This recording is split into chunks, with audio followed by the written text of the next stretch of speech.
Hey, you're going to talk today a little bit about how to paint the Spidercaster.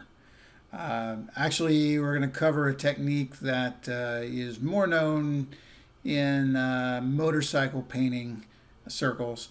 So, gas tanks look great with something like this, of course, but fenders and really any motorcycle parts do.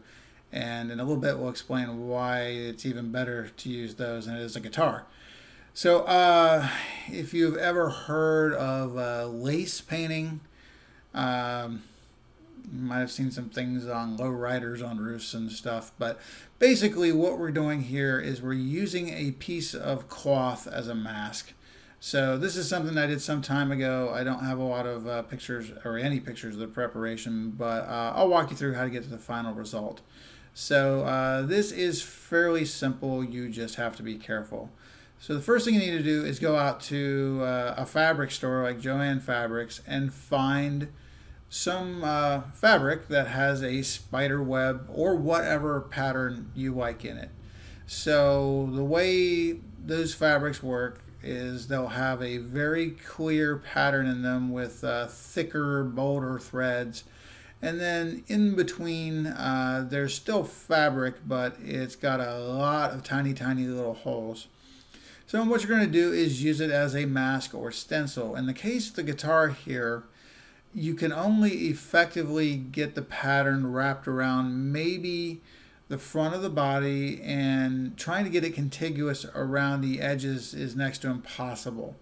On a motorcycle tank, it's a lot better because everything tucks underneath the tank where it kind of terminates there. So for a guitar, what you want to do first is the color, your base color is going to be your color of, in this case, the spider web. So if you want green spider webs, then you need to start with a green guitar, or paint it where you have a green guitar. Once you've got the color down and it's dry, then you are simply going to stretch the fabric across and tape it down. You need to make sure that it's not going to move, but you also don't want to stretch it to where the pattern looks weird. Now, so here's the important part. So in this case, I would have had a black guitar. I've got the mask taped down around the edges on the back. And when you spray it, you need to keep a good distance away if you're using an actual air gun, because if you're too close, you are going to push the mask a little over to the left or right, and things are going to look terrible. So you want to keep a fair distance, and you want to keep the pressure down a little bit if you can. So simply, you're going to spray over this, and you do have to kind of hit it from multiple angles. Don't go crazy. The farther off center you go, so if you lean your gun out too much to the left or right at an angle, you run that risk of getting under the mask and pushing it over, or simply painting over areas that are supposed to be masked. So once you've sprayed it, let it dry a bit before you try to take off the mask. Then take off, untape however you secured it, pins, whatever you used. Untape that, but you're going to be left with some really ugly looking edges. So on a guitar body, what you want to do is plan to have another color involved. So in this case, you can't see it here in the picture, but the back of the guitar is black, and then the edges were fogged over this pattern here. So you have a nice silver on the front. It kind of fades a little bit into black, and then it's black on the back.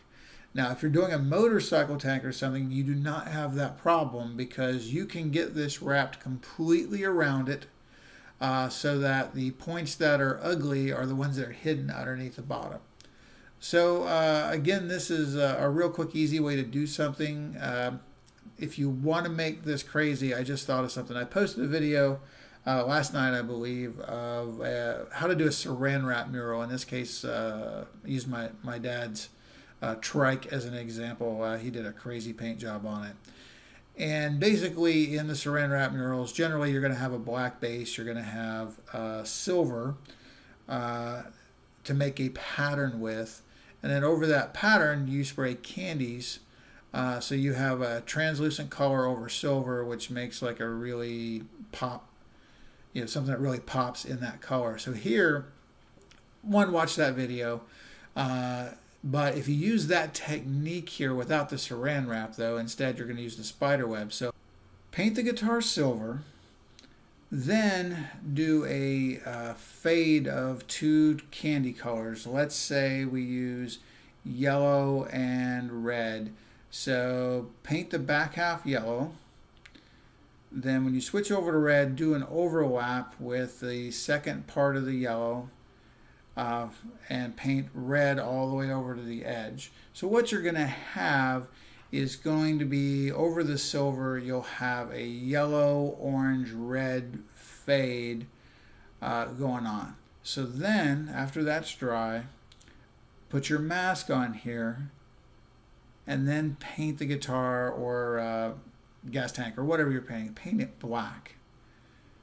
So when you take that mask off, what you're going to have is these crazy silver spider webs on a black background that have these beautiful candy colors on top of them, and that would look amazing. It really doesn't take that much more time to do. So hopefully this has been useful. I'll see if I can dig up some more project examples and post them.